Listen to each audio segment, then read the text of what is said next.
La Sociedad Dominica de Medios de Comunicación, Sodomco, presenta A Pensar Más con Rosa María Palacios.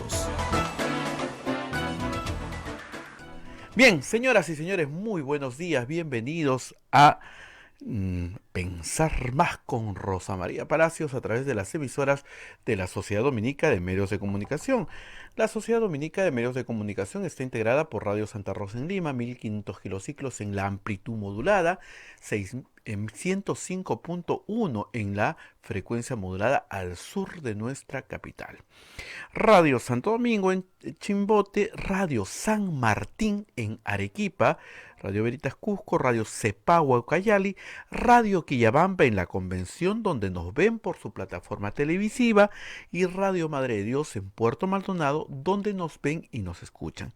A esta red de radios dominicas se une la red de otras emisoras amigas. En Huánuco nos están escuchando por Radio Huánuco, en Ayacucho, Radio La Voz de Ayacucho, en Puno, Radio Pública, en Lampa, Radio San Valentín, Ancash, Radio Moro, Huancayo, Radio Cumbre, Satipo, Radio Milenio, Abancay, Radio Estación Solar, Yurimaguas, Radio Oriente, Cajamarca, Radio Los Ángeles, AM Tawa. Nos ponen podcast en todo el Perú y el mundo, y también la página web de Radio Santa Rosa, www.radiosantarosa.com.pe, aparte de los aplicativos móviles. Bien, 8 de la mañana con 3 minutos, Rosa María, adelante. Muy buenos días, Abel, muy buenos días a todos nuestros oyentes en el Perú y en el mundo entero a través de nuestras plataformas digitales. Pues estamos muy contentos de estar con ustedes esta mañana. Las noticias en el Perú siguen girando, como ustedes saben, en torno a nuestros problemas con la pandemia, que cada día se agravan más. Hemos vuelto a pasar la barrera de los 100 fallecidos el día de ayer. Como ustedes saben, en el momento más crítico de la pandemia en el Perú, el año pasado, pasamos de los 250 fallecidos. Todavía no estamos ahí, pero todas las indicaciones nos dicen que vamos hacia ese pico que ya hemos tenido en el Perú en el pasado, pero también nos dicen algunos expertos que podría ser peor, que la segunda ola podría ser mucho más dolorosa, mucho más crítica en hospitalizaciones y también, por supuesto, en fallecimientos. Estamos atentos a que el próximo fin de semana, no este, sino que el próximo fin de semana, que termina el mes, el 30 de enero, el gobierno determine qué disposiciones dará para seguir combatiendo la pandemia. Lo cierto es que el contagio no se detiene, que el contagio no se ha detenido, sino por el contrario se ha incrementado, teniendo en cuenta, como se ha explicado ampliamente, que las variantes del Reino Unido, que la variante de Brasil, que las variantes que están apareciendo, significan un virus que ataca, contagia de una manera mucho más eficaz, de una manera mucho más efectiva. Por lo tanto, tenemos que tener mucho cuidado con nuestro cuerpo, dónde vamos, con quién estamos, qué hacemos, extremar nuevamente los cuidados. Ahora sí, estamos en la subida embalada, digamos, hacia arriba. El Estado no solamente tiene que responder, creo yo, con un confinamiento, sino tiene que responder con medidas de atención hospitalaria que tienen que incrementarse y, por supuesto, con acelerar la vacunación nacional, que es, al final de cuentas, lo que va a prevenir definitivamente la enfermedad. Es una solución definitiva que nos ahorra los gastos de hospitalización que el Perú está enfrentando por ahora. Pero mientras estamos en estas cosas, a ver, que son importantes y que son de vida o muerte realmente, el Congreso de la República convoca un pleno para que el Estado gaste más plata. O sea, así de simple. Gaste más plata que no tiene. Yo entiendo que el tema laboral público es uno de los temas más complejos que tratar. Y toda la reforma del Estado está basada en enfrentar correctamente todo el régimen laboral público, que está lleno de complejidades. Hace muchísimos años, cuando yo trabajaba en reforma del Estado, en estudiar la reforma del Estado en los 90s, esa, decíamos, era la piedra angular de toda la reforma. Sin el recurso humano, tú no reformas el Estado. El problema es que se han hecho muchos parches en el camino. Y el problema es que hay efectivamente una situación injusta desde el punto de vista laboral, pero también hay que decir que hay mucho aprovechado y hay mucho sinvergüenza también entrando a la planilla pública por la puerta falsa. Hace poco tiempo el gobierno emitió un decreto supremo de urgencia durante el interregno parlamentario para tratar de ponerle freno a una práctica laboral que, sobre todo en municipalidades y gobiernos regionales, había devenido en una corruptela, que era ponerle topes a la negociación colectiva. La negociación colectiva es un derecho constitucional, como el de la huelga o como el de la sindicalización. Los tres conforman el trípode de lo que se llama el derecho laboral colectivo. Hay un derecho individual del trabajo, hay un derecho colectivo del trabajo. Cuando uno estudia derecho colectivo del trabajo, estudia negociación colectiva, sindicalización y huelga. Esas son las instituciones pilares y las tres están en la Constitución. Por lo tanto, los trabajadores del Estado tienen derecho a negociación colectiva, tienen derecho a sindicalización y tienen derecho a huelga, con límites, ¿ok? Muy bien. El problema es que lo que se ha aprobado ayer en el Congreso trata de cambiar estas limitaciones que había puesto el Poder Ejecutivo por decreto de urgencia para que la negociación colectiva no tenga límites. Entonces, un alcalde de salida que quiere congraciarse con el personal, les regala todo, lo que sea, sin límites. Entonces les da un día extra por el Día del Trabajador, otro día más por el Día de la Escoba, otro día más por la peña no sé qué, otro día más por el Día de la Madre, por el Día del Padre, por el día no sé qué, bonos, bonificaciones, canastas, no saben la cantidad de bonificaciones. Los sueldos pueden ser un poco más rígidos, ¿no es cierto?, pero se establecen bonificaciones por cierre de pliego, por retorno vacacional, por las que hay a veces sí en el sector privado, pero que no deberían haber en el sector público. ¿Y qué pasa con el alcalde que entra? Se encuentra con un forado que no tiene cómo tapar y tiene que destinar buena parte de los ingresos a estas gollerías laborales organizadas por su antecesor. AMPE, la Asociación de Municipalidades del Perú, ha sido la primera en saltar y en pedir que esta norma para repartir salarios sin límites, ¿no es cierto?, no se apruebe. Pero en su desesperación, ustedes saben que el Congreso está en receso, y se convocó una legislatura extraordinaria solo por un día para aprobar estas normas y también para eliminar los contratos CAS. Que como hemos explicado varias veces, yo entiendo la situación de informalidad del trabajador CAS. Entonces, sinceremos la planilla del Estado. Pero lo que no puedes es entrar al régimen de la 276, que es un decreto legislativo muy antiguo que viene de los 80s, que le da al trabajador del Estado estabilidad laboral absoluta y perpetua. Y sacarlo es casi imposible. Pero casi imposible. Entonces te quedas con una burocracia que no se renueva, con una burocracia absolutamente indolente, porque haga lo que haga, o sea, le sonría al ciudadano o le saque la lengua, le van a pagar lo mismo. O sea, puede mover el papel despacito o lo puede mover rápido. Da lo mismo. Igual le van a pagar. Es tremendo lo que pasa. La estabilidad laboral absoluta pues hace completamente rígido el servicio de cualquier especialidad, de cualquier modalidad en que el Estado presta un servicio al ciudadano. Y por otro lado, sueldos sin límites porque no lo sacan a través del sueldo, donde sí tienes topes, el Estado establece topes para la planilla pública, sino a través de todas las gollerías que se consiguen por negociación colectiva. Entonces, reitero, en instituciones como ministerios, como organismos públicos centralizados de mucho nivel, eso es más difícil. Pero en municipalidades a lo largo y ancho del país, ustedes no se imaginan los escándalos. Y se han presentado informes en la televisión. Yo recuerdo uno sobre la municipalidad de Chiclayo que había Día del Barrendero. O sea, se creaban días y esos días tenían pago extra. Ya está. Entonces yo me invento 30 días al año y te saco un sueldo más. Eso no puede pasar. Bueno, eso ayer, ¿no es cierto?, se ha aprobado por insistencia. El Ejecutivo ya había observado estas normas, había dicho, no señores, no hay plata, por el amor de Dios, dejen de regalar lo ajeno. Se han autoconvocado fuera del periodo regular de la legislatura, solo para aprobar por insistencia estos temas. ¿Quiénes? Obviamente, Acción Popular, Alianza para el Progreso, Podemos, UPP, todos están metidos en FREPAP, todos metidos en la colada. Una barbaridad. Pero ayer, mientras todos descansaban, todos estaban pensando en el COVID, cómo nos organizamos, etcétera. Bueno, tenemos esta sorpresa. Otra más que será llevada por el Poder Ejecutivo al Tribunal Constitucional. Porque, reitero por enésima vez, para ver si les entra en la cabecita, el Congreso no tiene iniciativa de gasto. Y estas normas lo único que hacen es gastar plata.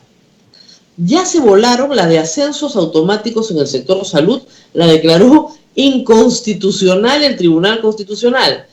Estas normas, esto por supuesto sin perjuicio de que el tema laboral no merezca una reforma, que la merece.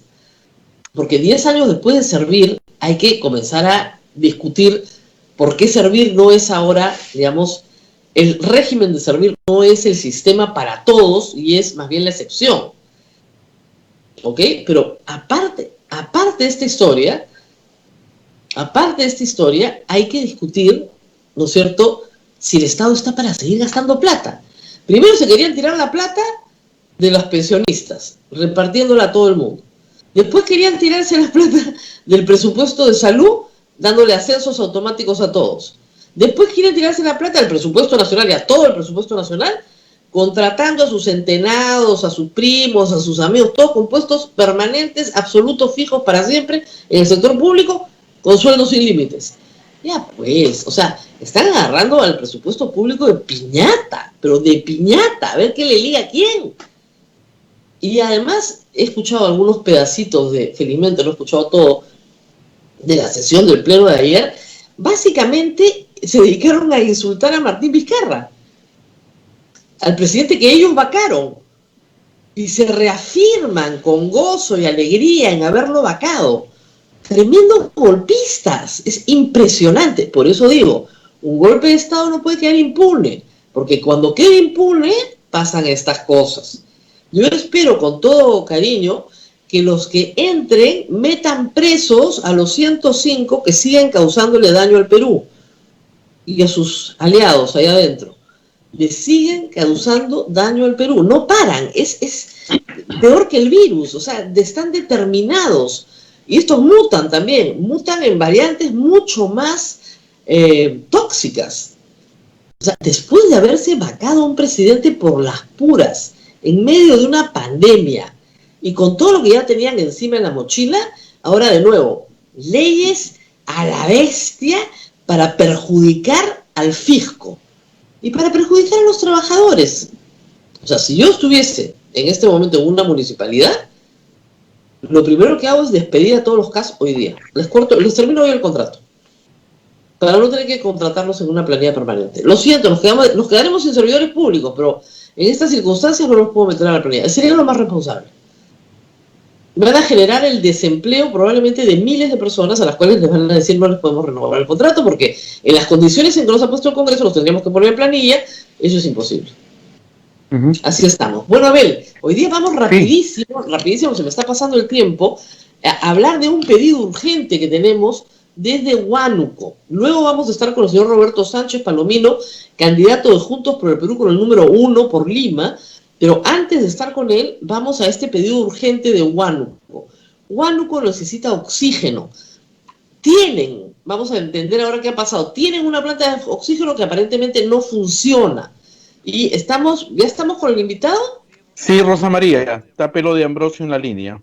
Pelo de Ambrosio en la línea, que tiene esta particular cariño por Huánuco y nos va a ayudar un poquito para entender qué está pasando. Muy bien, muy buenos días. Rosa María, buenos días. Primero agradecerte el espacio que me das para poder dar un grito de auxilio por mi tierra.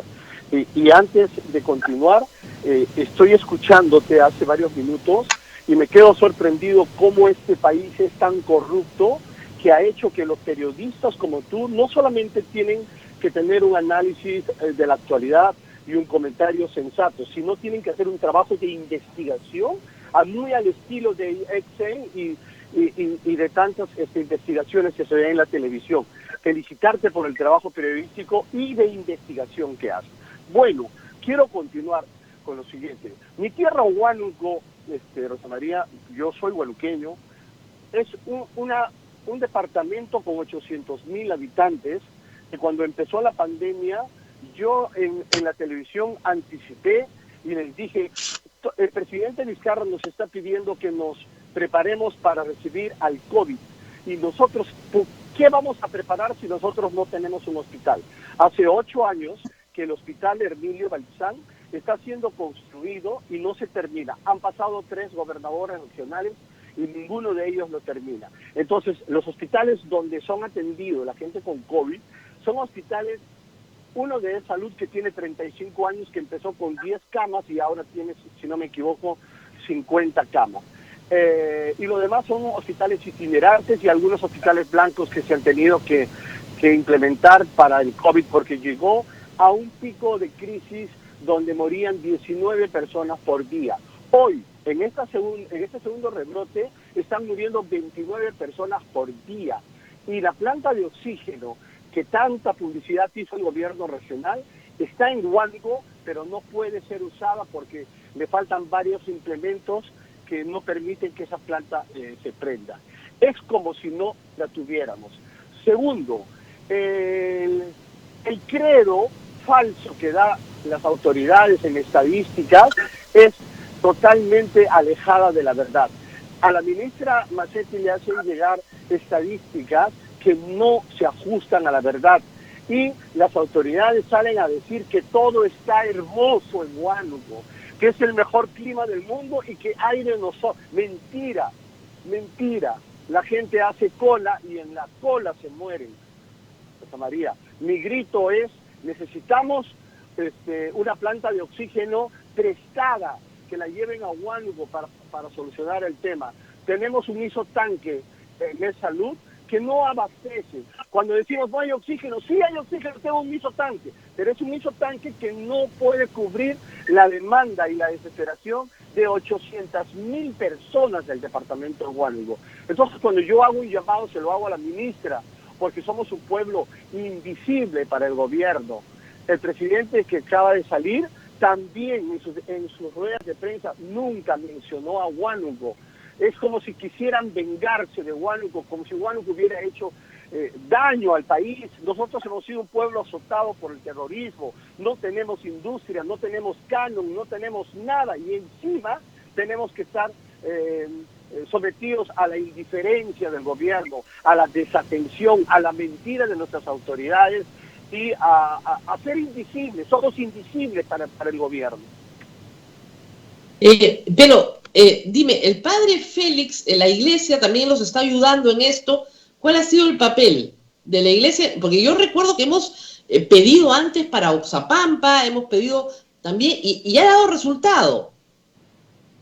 Rosa María, el trabajo que hace la iglesia siempre es bueno, siempre va a ser bueno, porque es gente dedicada a Dios, al prójimo, a los hermanos, siempre.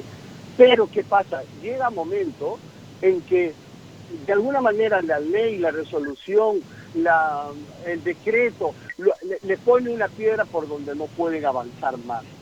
Tengo entendido que la iglesia estuvo haciendo una colecta para una compra a través de Cáritas y que no se llegó a la meta, y es un dinero, si no me equivoco, que está guardado. Aparte de eso, se ha hecho, ¿cómo se llama cuando el oxígeno es un poco más portátil? Son unas concentradoras. Las concentradoras. Sí, han comprado, pero es insuficiente.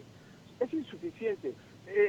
Huánuco y Tingo María son ciudades que han recepcionado el COVID de las 11 provincias, porque en las 11 provincias como Puerto Inca, Marañón, Ambo, 2 de Mayo, Guamalí, Yarohuilca y todos ellos, no llega. Claro. Si Huánuco no tiene hospital, Rosa María, imagínate las provincias, sus postas, en qué situación están. Imagínate, si la capital no tiene hospital, lo que es ahorita son hospitales itinerantes, son hospitales que se han armado a la velocidad. Sí, hay un hospital de campaña que se ha armado para esto, pero lo que hay que pedir es que pongan muchas más camas, porque de verdad que no alcanza. Y sobre todo, como usted dice, la planta de oxígeno es lo más importante. Muchas gracias. Muchas gracias a Pedro Ambrosio por este grito de ayuda desde Huánuco para los huanuqueños que son sus paisanos. Él es un artista ya de mención internacional, pero no se olvida de su tierra. Y vamos a coordinar para ver qué se puede hacer con lo ya recaudado por la iglesia para traer una nueva planta de oxígeno o hacer que funcione la que hay, porque es el colmo que haya una y que no funcione y que no se dé abasto. Gracias por estar con nosotros. Gracias, Rosa María. Muy bien, Abel, vamos a hacer una pausa cortísima para poder ya entrar en comunicación con nuestro invitado. Nuestro siguiente invitado es el señor Roberto Sánchez Palomino. Él es candidato de Juntos por el Perú, el partido que lleva como candidata presidencial a Verónica Mendoza. Él va con el número 1 por Lima. Vamos a hacer la pausa, ¿te parece, Abel? Y regresamos con él. Así es. Perfecto, volvemos con el candidato. Continuamos con A Pensar Más a través de las emisoras de la Sociedad Dominica de Medios de Comunicación. Lima nos escucha por Radio Santa Rosa, Radio Santo Domingo en Chimbote, Radio San Martín en Arequipa, Radio Veritas Cusco, Radio Cepao Ucayali, Radio Guiabamba La Convención, Radio Madre de Dios Puerto Maldonado. También Huánuco, Radio Huánuco, Ayacucho, Radio La Voz de Ayacucho, Puno, Radio Pública, Ancash, Radio Moro, Huancayo, Radio Cumbre, Lampa, Radio San Valentín en Lampa, Radio Milenio en Satipo, Radio Estación Solar en Abancay, Radio Oriente en el Vicariato Apostólico de Yurimaguas, Radio Los Ángeles en Cajamarca, AM Tagua nos pone en podcast en todo el Perú y el mundo, los aplicativos móviles, la página web de Radio Santa Rosa, www.radiosantarosa.com.p. Rosa María. Bueno, muy bien, efectivamente, ya estamos en comunicación con el señor Roberto Sánchez Palomino, candidato número 1 del partido Juntos por el Perú, que lleva como candidato presidencial a Verónica Mendoza. Hay que pedirle que prenda su cámara, Rosa María. Muy bien. Señor Sánchez, por favor, si pudiera usted prender su cámara, nos ayudaría mucho, y su micrófono también, para poderlo escuchar.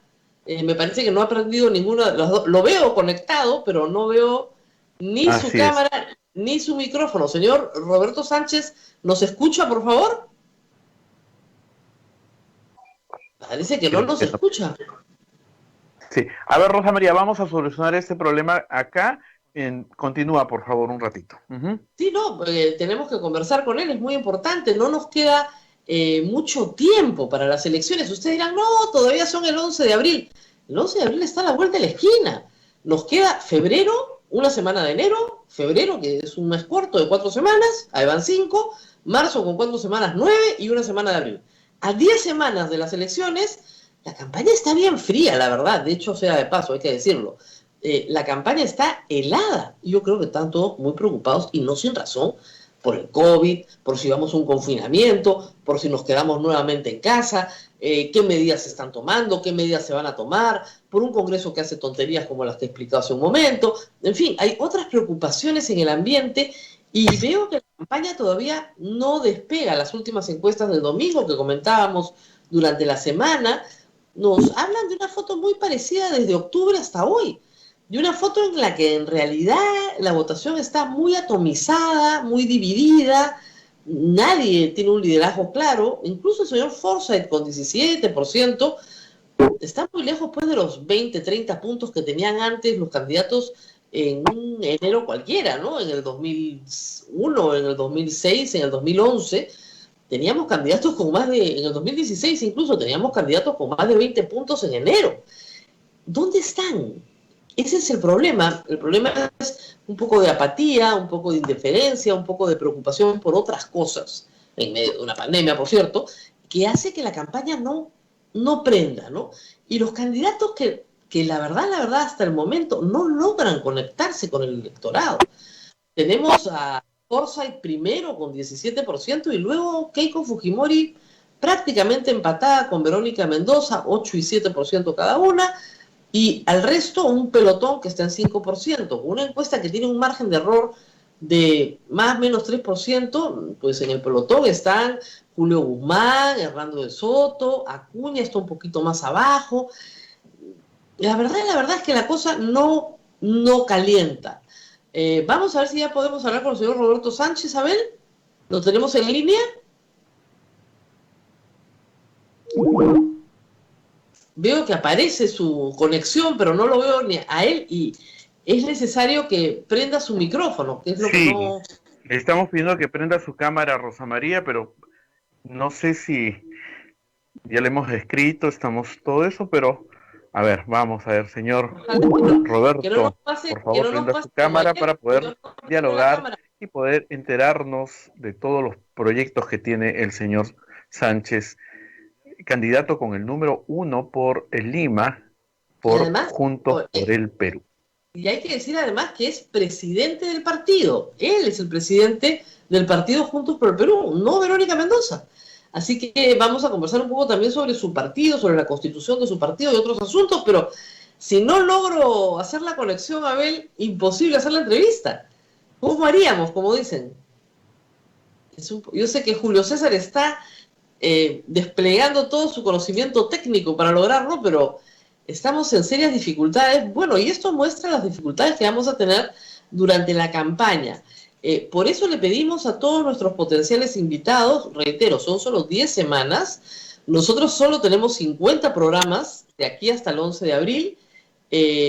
Roberto Sánchez salió, dice acá, hemos tenido que volver a intentar la llamada. Lo que les decía es, de acá a las elecciones nos quedan unos 50 programas. Hemos tratado de entrevistar a todos los candidatos presidenciales posibles, todavía hemos entrevistado muy pocos, pero luego entrevistaremos a los presidenciales, por lo menos, me faltan como unos 18, y el resto será para candidatos al Parlamento, y me imagino que en algún momento entrevistaremos de dos en dos, pero estamos tratando con Abel de tener una parrilla completamente plural e invitar de todos los partidos. Hoy día teníamos una candidata originalmente de Perú Patria Segura que se canceló anoche, y eso nos hace mover pues toda la programación, es un poco complicado, y le quita el espacio a su partido. Si ustedes cancelan, señores candidatos, si ustedes cancelan una entrevista con nosotros, le quitan espacio a su partido porque vamos a pasar inmediatamente a otro partido, a buscar Rosa otros María, candidatos para poder Aló. hacerlo. Sí, Abel. Sí. vamos a hacerlo por teléfono porque el señor Roberto no puede con el Sky, así que ya lo tenemos en la línea telefónica. Perfecto. Muy buenos días, señor Roberto Sánchez. Gracias por contestarnos. Muy buenos días, más bien, Rosa María, y disculpa, habíamos probado bien el Skype, pero algo se presentó y, pues en todo caso, con este medio accesible para poder conversar. Gracias, buenos días. Muy buenos días. Bueno, vamos por partes. Señor Roberto Sánchez, usted es presidente del partido Juntos por el Perú. Cuéntenos cómo se forma Juntos por el Perú. Entendemos que mantiene la inscripción que había logrado Jude Simon para el Partido Humanista. Jude Simon sale de la organización. Cuéntenos un poco de ese proceso y cómo es que logran finalmente consolidar Juntos por el Perú. Claro que sí, luego de 17 años de experiencia política como Partido Humanista Peruano, del cual también vengo acompañando desde el comienzo, desde su fundación, luego de 17 años, con una trayectoria, con dificultades, con desafíos y retos, decidimos confluir hacia una plataforma mayor, y es entonces que nace Juntos por el Perú como un partido frente que da cabida a espacios progresistas, espacios nacionalistas de las regiones, y hace 3 a 4 años Juntos por el Perú ha iniciado esta trayectoria de ir integrando diferentes fuerzas del progresismo en el país.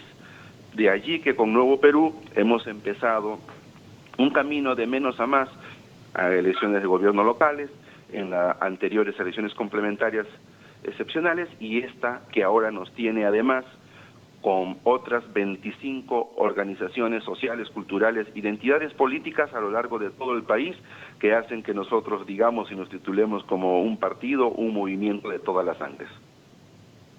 ¿Verónica Mendoza está inscrita como militante de Juntos por el Perú o no? La reforma política ha obligado a los candidatos diversos a la afiliación al partido al cual pretenden representar. De Nuevo Perú haber conseguido su registro político, que se quedó con muy poco, ese proyecto todavía continúa así como tal, se dio la necesidad de confluir. Entonces Verónica Mendoza está afiliada a Juntos por el Perú, como asimismo gran cantidad de los invitados y que ahora son afiliados del Nuevo Perú y participan en la estructura política legal de Juntos por el Perú. Por lo tanto, podrían ser, como usted dice, parte ya de un proyecto que camine junto por mucho tiempo. ¿A eso apuntan? Tenemos una visión de largo plazo que no exime los desafíos que tenemos propios de esta crisis de representación política. La izquierda, como la derecha y todo el país, no está exenta de esta crisis, de esta fragilidad. Pero como decimos, la visión siempre es superior. Apostamos a una unidad mayor con fuerzas progresistas, fuerzas democráticas, y yo creo que en este tramo del bicentenario tan crítico necesitamos pensar de otro modo, y ya no solamente por la arista ideológica, sino por los programas de cambio fundamentales que reclama el país. Juntos por el Perú no tuvo una buena performance, lamentablemente, en enero del 2020. No logró pasar la valla. Su espacio lo ocupó UPP en el sur peruano, espacio donde Verónica Mendoza había hecho un gran trabajo en el 2016, y lamentablemente fue Frente Amplio el que pasó la valla. Hoy las encuestas dicen algo diferente, con una líder con más carisma como Verónica Mendoza. Parece ser que de la izquierda están corriendo solos, es decir, son el único partido que va a representar a toda la izquierda en el Congreso. Y está claro, si uno analiza las elecciones de los últimos 3 o 4 quinquenios, hay un tercio del país que vota a la izquierda. Eso coloca a Verónica Mendoza probablemente automáticamente en la segunda vuelta. La pregunta que todos nos hacemos es, ¿qué tanto se van a correr ustedes hacia el centro para lograr la presidencia? ¿O van a mantenerse en sus banderas de izquierda? Creo tu muy interesante y potente pregunta, Rosa María.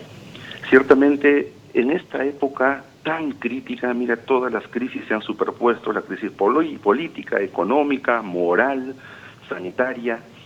En realidad, esta emergencia, y como la estamos viviendo, está poniendo en relativo las grandes visiones políticas de largo y larguísimo plazo. Hoy, la vida, hoy los cambios fundamentales para recuperarnos, para luchar y salir, meritúan que repensemos en una izquierda, en un programa de cambio patriótico. Por ejemplo, en estos momentos, todo orientado a salvar las vidas de los vulnerables del país. Segunda instancia, a la recuperación económica. Por eso nosotros somos una izquierda convencida de la inversión, la necesidad de nueva minería, de potenciar nuestra agricultura con innovación tecnológica. Jamás queremos volver a ese pasado de mafia, corrupción y de maquinita del gobierno de Alan García y todos estos años complicados que hemos tenido. Creemos que los cambios patrióticos no solamente vienen desde la izquierda, vienen de los sectores mayoritarios, los microempresarios, los pequeños agricultores, los empresarios con visión honesta, que aún las hay. En ese sentido, nuestro programa tiene que ver con esos cambios de la salud pública, de la educación gratuita, de la vivienda social, de mejorar los empleos. Ese es nuestro enfoque, que hoy no es ideologicista, sino es un programa de cambios fundamentales para recuperar la vida, la dignidad y la soberanía del país. Con esa declaración usted se va moviendo al centro, pero han habido declaraciones suyas, y le leo una reciente, que dice algo contrario. Le preguntaron sobre Maduro y usted dijo es un líder desafiante. Sí, porque en medio de un bloqueo económico criminal, en medio de mucho desencuentro, ha sabido dar la cara, su país lo ha elegido, Maduro es un presidente constitucional. ¿Usted cree que en este apoyo a Maduro, teniendo 800.000 venezolanos en el Perú que han huido de Venezuela por el hambre y por la desesperación, va a obtener el voto popular? ¿No lo coloca nuevamente a la izquierda? Nosotros estamos convencidos que no tenemos que mirar ni a un país del norte, ni del sur, ni del oriente, para procrear y para construir nuestra propia experiencia y modelo de desarrollo. Nosotros creemos en la capacidad de los peruanos en orientarnos y en conducir nuestro nuevo modelo de economía sobre la base no Claro, de primar pero le parece que exportador. Maduro es un líder desafiante, es un hombre que ha sabido dar la cara. Maduro. Y tenemos 800.000 peruanos, 800.000 venezolanos aquí. Y le puede usted preguntar a cualquiera de ellos qué tal le fue en Venezuela y por qué está aquí. Y la respuesta no va a ser muy grata. Y ellos le cuentan a sus vecinos, a los electores peruanos. Totalmente de Entonces, acuerdo, totalmente de ¿cómo? acuerdo, Rosa María, que Maduro, como presidente de Venezuela, tiene sus propios retos, sus propias dificultades, sus desafíos, el cual nosotros desde Perú, nosotros desde Juntos por el Perú, no compartimos. Nosotros nos afincamos en nuestra experiencia. Nosotros no queremos ser ni como Estados Unidos, ni como ningún otro país. O sea, en eso tenemos que Es tener que una claridad lo que meridiana. pasa, señor Sánchez, es que la condena a Estados Unidos le sale volando, pero la condena a Venezuela no le sale, ni a Cuba no le sale. Es un problema. Y son los modelos que nosotros queremos desterrar del Perú. Son los modelos que nosotros queremos desterrar. Nosotros no queremos volver ni a la expropiación. Nuestra segunda reforma agraria no tiene nada que ver con estatizaciones, con corrupción, con maquinita, con producir billetes. Bueno, hablando de maquinita, la ninguna señora manera. Verónica Mendoza, en una entrevista hace pocos días que causó gran revuelo, dijo que sí podían autorizar emisiones, que no lo habían pensado todavía. No, Rosa María, en el contexto del diálogo no se entendió la precisión de eso, pero nuestro programa de gobierno, ella misma ha salido a afianzar, a referir que bajo ningún concepto nosotros estamos pensando en ese pasado de estatismo que no ha contribuido a desarrollar el país. Como estos últimos 30 años, yo creo que cualquier peruano, un liberal culto, leído, sabe y entiende que es el tiempo de que no existen dogmas, necesitamos mirar el país de otra manera. El país, el régimen ha colapsado por un virus, hay un contexto en el cual todavía tenemos que rehacer y nosotros creemos firmemente en la necesidad de nuestro propio camino. Claro, pero ustedes quieren derogar el capítulo económico de la Constitución. En realidad quieren derogar toda la Constitución, pero lo que quieren fundamentalmente es eliminar el rol subsidiario del Estado, permitir que el Congreso, mediante leyes, cambie contratos pactados por las personas y finalmente que los congresistas tengan iniciativa de gasto. O sea, eso es todo el capítulo económico. Y además que la autonomía del BCR se pierda en el camino. ¿Cómo va a ser una idea? Eso es una vuelta al pasado, eso es exactamente el gobierno de Alan García primero. Lo que nosotros queremos es que más bien esta economía social de mercado, así se llama, que creemos nosotros, mira, sobre la base de lo real, que no tiene mucho de social y tiene mucho de mercantilista. Se supone que el Estado tiene el rol regulador, tiene el rol de control. Para eso ha creado organismos justamente que vigilan la actividad financiera, el propio sistema financiero. Pero en ese rol de control, de regulación, también los organismos del Estado han fracasado. Por ejemplo, si hablamos de libre mercado, ¿cómo se entiende que un grupo corporativo de empresarios integrados más o menos desde la CONFIEP hagan una bolsa económica, saquen millones y millones de dólares del sistema financiero bajo la vista y paciencia de la Superintendencia de Banca y Seguros, bajo la SUNAT que no mira nada? Imagínate. Discúlpeme, señor Roberto Sánchez, sí. ¿A qué bolsa económica se refiere? A esa bolsa que organizó la CONFIEP para financiar al partido de Keiko Fujimori. Ya, no son millones de millones, señor, fueron 1.200.000 dólares. Eso no puede, o sea, hablemos de cosas que tengan magnitud. 1.200.000 dólares no son millones de millones, ¿no? También fueron 3.650.000 dólares lo que le dio Credit Corp a Keiko Fujimori. Ok, pero eso no nos va a garantizar pues préstamos para todos los peruanos, ¿se da cuenta? Son cantidades dentro de la organización financiera tan pequeñas que es difícil que se detecte en la fiscalización. Además, la bolsa fue de 6 o 7 empresas, no de la empresa, solamente de empresas de banca, y no de toda la banca, además. La mayoría de la banca no participó. Entonces, no entiendo bien el ejemplo, la razón por la cual usted quiera destruir la empresa privada por esa razón. Nosotros no pretendemos destruir la empresa privada. Queremos que tenga libertad, que tenga que no tenga privilegios, que tenga la posibilidad de inversión sin corrupción, sin malos manejos entre ejecutivo, legislativo y el actor privado. Nosotros queremos regular, fortalecer ese libre ejercicio sin corrupción. Nosotros no estamos pensando, Rosa María, en un Estado que solamente mira cómo la educación y la salud se convierten en mercancías, probablemente para garantizar el acceso donde el Estado no puede intervenir. Pero la educación, la vivienda social, la salud son bienes, son derechos que debemos nosotros de consagrar. Ese rol no lo está haciendo el Estado. Necesitamos invertir con fuerza, garantizar en la Constitución que esto no solamente es libre acceso, sino fines supremo de las personas. Mire, ya hemos tenido esa conversación con la señora Verónica Mendoza. La Constitución, por si acaso le cuento, sí dice que la educación es gratuita y obligatoria. O sea, sí lo dice. La Constitución actual, la vigente, universal y obligatoria. Sí, he leído, está claramente en los derechos sociales y de economía respecto a la salud no, respecto a la educación. Pero mira, nosotros tenemos en el país, Rosa María, rapidito te menciono, 1 millón de estudiantes universitarios, de 8 millones de jóvenes en edad de estudio. Sin embargo, de cada 10 jóvenes, solo 3 logran educación superior, 2 en universidad y 1 en instituto. Pero señor Roberto Sánchez, la educación superior no es la opción de todos. No es obligatorio ir a la universidad. Hay gente que le gusta la escuela técnica, gente que quiere dedicarse al comercio, gente que quiere dedicarse a la agricultura. O sea, hay muchas opciones.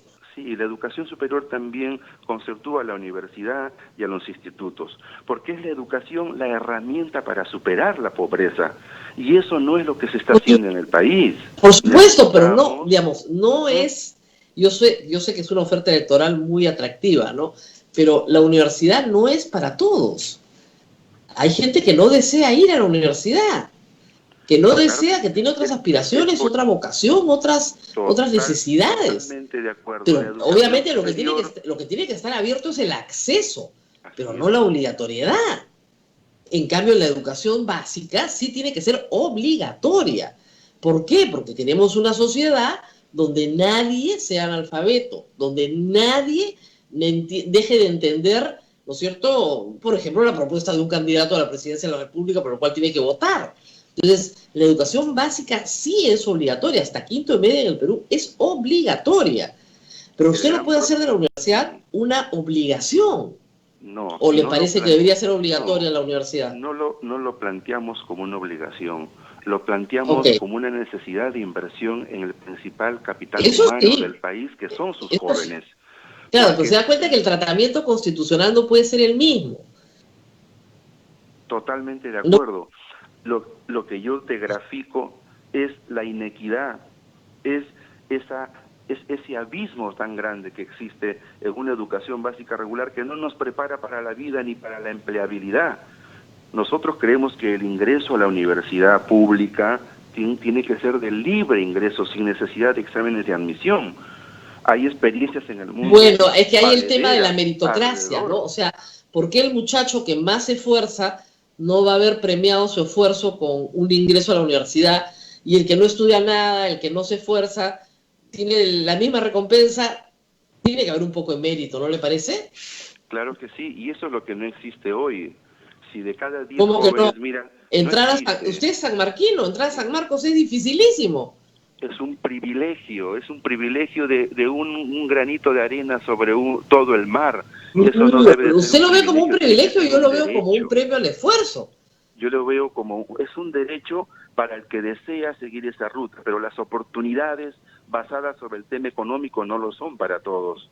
Allí hay una enorme brecha todavía por hacer por el Perú del Bicentenario, por los jóvenes del Bicentenario. Solo la educación nos va a sacar de la pobreza, Rosa María. Claro, pero si usted le ofrece a sus votantes de 18 años, no hay examen de ingreso para la universidad pública y todos entran, claro, suena recontra bien, yo votaría por usted si tuviera esa edad, pero el problema es que usted sabe que eso no es posible. O sea, al día siguiente tendría la UNI, la Agraria y San Marcos absolutamente llenas. Porque ¿quién no quiere una universidad de buena calidad gratuita? Todos queremos, obviamente. Hoy día ya existe la gran alianza de las universidades, San Marcos, la Agraria y la UNI. Esta plataforma grande puede ser como réplica también para las otras universidades que tienen infraestructura, pero que no tienen calidad. Claro, pero si usted me dice que el ingreso va a ser libre, absolutamente libre, todo el Perú se viene pues a esas 3 universidades. ¿O por qué no? Las 3 universidades forman una alianza estratégica, pero todas las regiones tienen infraestructura universitaria con esa vocación de acuerdo, pero digamos, usted no va a decir, ya, el chico de Puno no puede venir a San Marcos, pues, porque San Marcos va a ser solo para los de Lima. Lo que sucede, ¿se da cuenta? Y cuando usted dice que es libre, que cualquiera puede entrar, entonces puede entrar cualquier peruano. Pero mira, hoy en el mundo digital, lo semipresencial, la virtualidad, esa necesidad de innovación en nuestra educación tiene que ser una herramienta fundamental. Por eso es que de acuerdo, pero regresemos al examen de ingreso libre. O sea, ¿cómo va a ser ese examen de ingreso libre? Explíqueme. Porque al día siguiente usted tiene 800.000, o sea, los que faltan, todos. Yo escojo San Marcos, me gusta la ingeniería, San Marcos Derecho, me voy a la Agraria, en fin, medicina en San Marcos. O sea, tengo que escoger las 3 universidades mejores de las públicas, a cualquiera de las 3 entro. Gratis, para siempre, y perfecto, no tengo que hacer ningún mérito para hacerlo, no tengo que estudiar. Ya veré adentro cómo me va. Rosa María, la educación es un derecho fundamental. No podemos estar solo privilegiando que el que puede pagar o el que no puede pagar. No. Usted ha dicho que sin examen de ingreso. Perfecto, ya, quedó, esa es la propuesta. O sea, Juntos por el Perú va a promover que no haya examen de ingreso a la universidad pública peruana. Sí, creo que es una necesidad fundamentarla.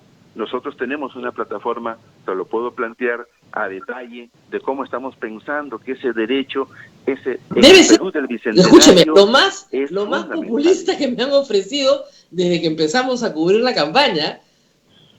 Yo creo que es un derecho de todos los peruanos, no puede ser un privilegio la educación. Yo, por ejemplo, tengo el triste privilegio de ser el primer profesional de todas las familias y mi generación. A ver, ¿cómo me va a alegrar eso, Rosa María? Bueno, yo creo que su familia debe estar muy orgullosa de usted. Y todos mis otros familiares inteligentes, pero que no han tenido el acceso porque sus padres no pueden facilitar. Probablemente la siguiente generación, sus sobrinos nietos, sí van a ir a la universidad.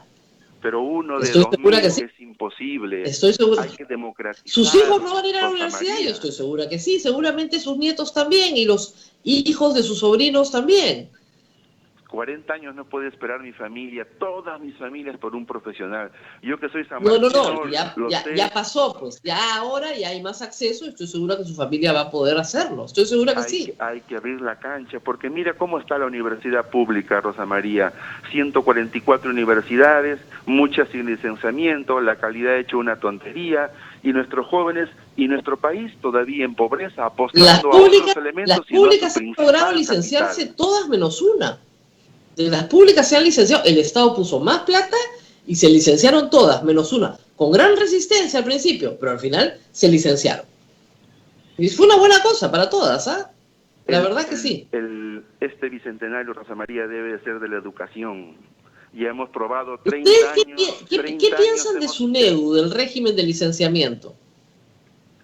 Nosotros creemos que hay que fortalecer el sistema de calidad, garantizando no solamente infraestructura, docentes adecuados, currícula adecuada. De ninguna manera podemos extender esos beneficios y esa relatividad respecto a la universidad privada, de ninguna manera.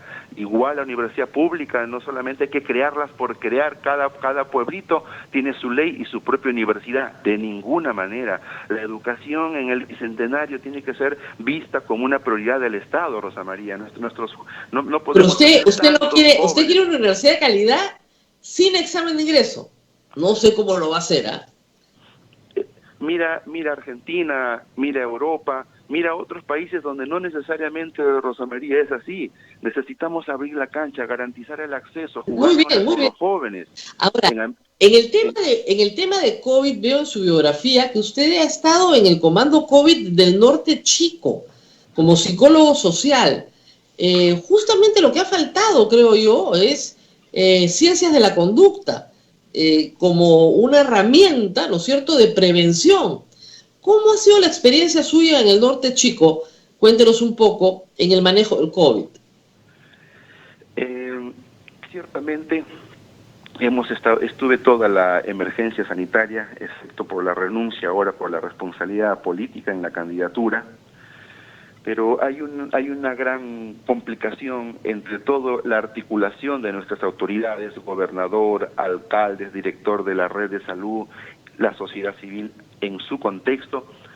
Nunca se priorizó y aún ahora no se tiene como prioridad el cerco de prevención comunitaria, la atención desde la red primaria de salud mental, con escuadras de jóvenes, de servidores públicos, yendo a buscar a los más vulnerables. La red de salud tiene nombres y apellidos de los adultos mayores, de las personas con obesidad mórbida, con diabetes, los hipertensos. Las municipalidades, aún con una data más o menos actualizada, sabe dónde están las personas con discapacidad severa, los pobres categorizados por la unidad local de empadronamiento del CISFO, que gobiernan los gobiernos locales, y el MIDIS. Esa articulación, hay necesidad de ir a la gente, ir casa por casa, tamizar barrio por barrio, evitar que nuestros vulnerables lleguen por necesidad de oxígeno, por una baja saturación, al establecimiento de salud donde o bien no hay oxígeno, donde o bien no hay medicamentos y las camas UCI no alcanzan para ese desborde de una demanda cuando llega ya al hospital. En ese contexto fue muy favorable una mega actividad llamada el Plan Taita, que conjuntamente con el aporte de la Marina, manejando tecnologías de información, con un despliegue logístico, entregando alimentos a la vivienda vulnerable, entregando bolsas de alimento hasta las personas con VIH que están en casa, las personas con tuberculosis. Ese esfuerzo comunitario necesita mucha voluntad política, apoyo presupuestal, acompañamiento de todo el activo social, trabajando con la Marina y articulando un solo liderazgo. Aún con esas formas, la emergencia ha desbordado todo. Se tiene que trabajar en los mercados, evitando las altas concentraciones de las personas, regulando el transporte para que sea con las condiciones adecuadas de bioseguridad respecto a la infección. Este es un trabajo como en época de guerra, porque los que están perdiendo la vida, Rosa María, no es el vecino, no es el amigo, es mi papá, es mi mamá, es mi hijo, es mi hermano. Si no hay esa forma de asumir esta responsabilidad en esta época crítica, no solamente 90.000 compatriotas habrán perdido la vida, sino más de 100.000. En un contexto así, estamos viendo que no se están tomando las medidas adecuadas, las medidas urgentes que tienen que considerarse. ¿Qué medidas tomarían ustedes de llegar el 28 de julio y encontrarse con la prolongación de la segunda ola o una tercera ola? ¿Qué medidas tomarían? En principio, tenemos que dotar de todas las condiciones adecuadas a los establecimientos de salud que en estos momentos están resistiendo el embate de personas que necesitan camas UCI, o bien ya sea por la ausencia de los ventiladores mecánicos, o bien atendiéndoles, por ejemplo, con este modelo que ha creado la UNI respecto a máscaras de transmisión de flujo rápido de oxígeno, con las plantas generadoras de oxígeno que la Universidad Católica y la Universidad Nacional de Ingeniería han generado. Allí se necesita una excepcionalidad de una contratación para poder proveer de estos dos insumos fundamentales a todos los hospitales que son los que reposan en este momento la crisis. En segundo lugar, en el lado comunitario tenemos que proveer de condiciones a los trabajadores de la salud, a los promotores de la salud.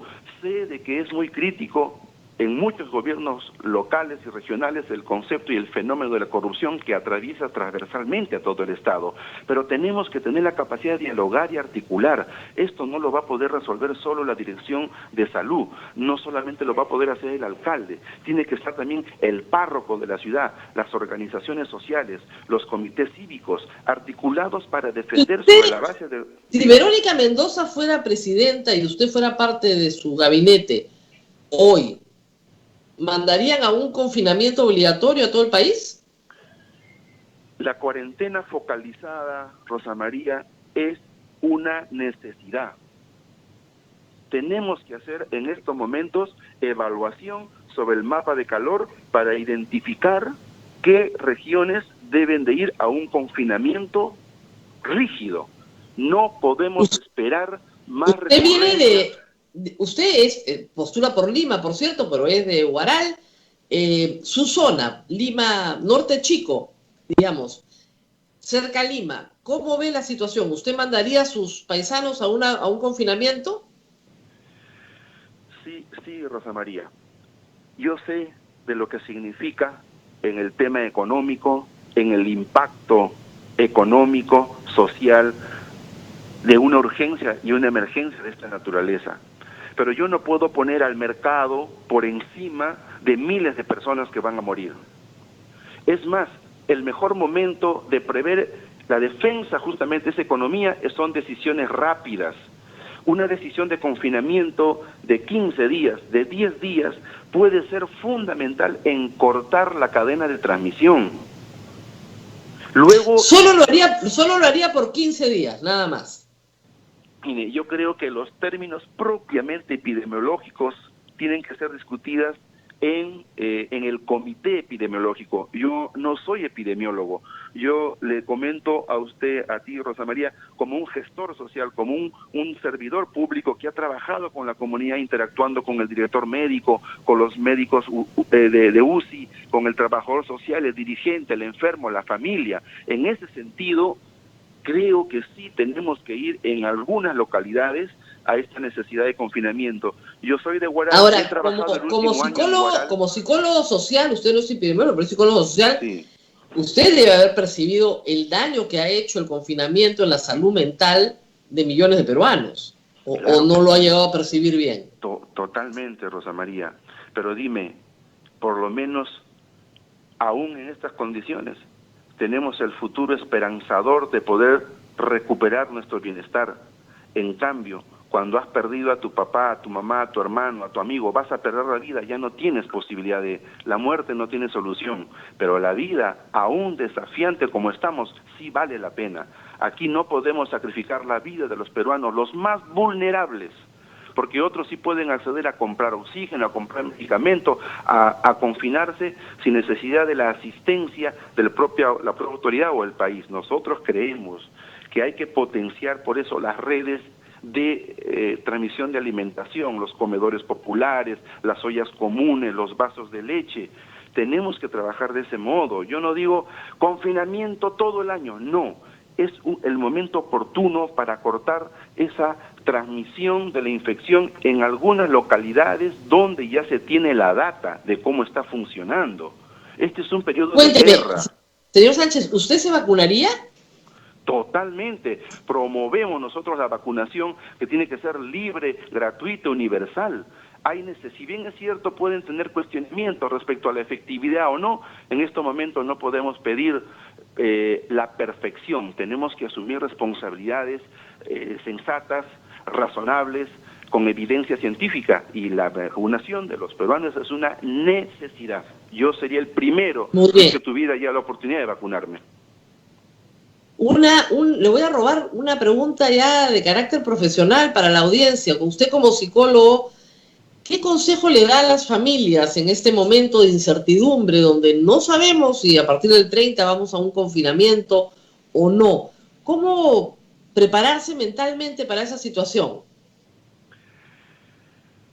Me dirigiría directamente a mi propia familia. Yo también he perdido familiares muy queridos y sé lo que significa no dar cristiana sepultura a tu papá, a tu abuelito, que ni siquiera has podido enterrarlo en condiciones como celebramos los andinos.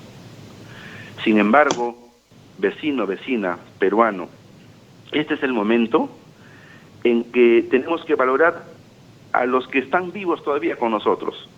He perdido a mi tío, pero estoy con mi primo. Estamos en familia, estamos en comunidad. La vida va a derrotar este periodo de indiferencia, de pobreza, de epidemia.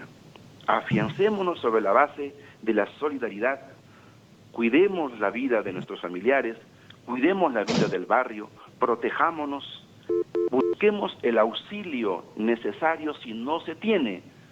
Llámese en el gobierno local con una bolsa de alimentos, llámese en el hospital con una llamada telefónica para acompañar este momento de tensión y de drama.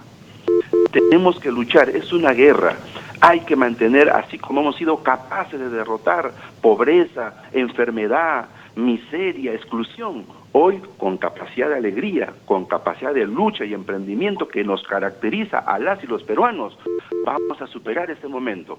Respiración profunda, ejercicio, caminar en la cuadra con mucho cuidado, caminar en el barrio, en mi propia casa. Si en mi casa tengo 2 o 3 prácticamente en hacinamiento, hoy nos hemos juntado, más familiares. Tenemos que cuidar a nuestros abuelitos, a los que están enfermos.